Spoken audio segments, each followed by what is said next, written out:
د ریوند د مرکز څخه چې روان دي د دې خلاف یم نو د پښین اکثر خلک په سل کې 80% تبلیغیان دي ځکه زما څخه خلاف دي. ابراهیم الله نن د آیات ساتي محترم مختلف ډلې راپاسې دي پروس کال نه ابل کال کمرونو کې کوټو کې چیلنجونه ورکړه د عوامو تبلیغ نشته اسلام کې د عوامو تبلیغ نشته زمونږ چیلنج دی څوک مناظرې لکه ناسته شي مونږ به باندې دوه الحمدلله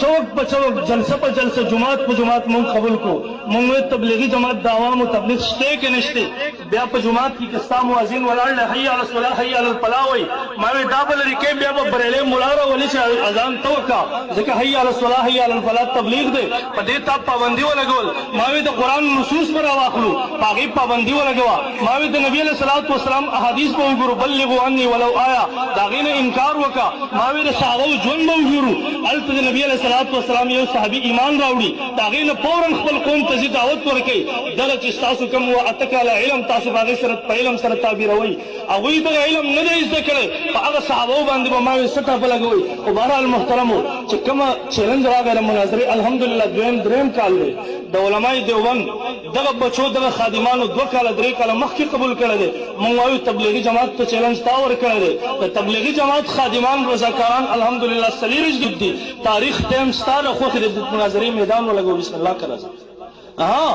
عوام په دوکه کې اچول عوام په دجل او تلبیس کې اچول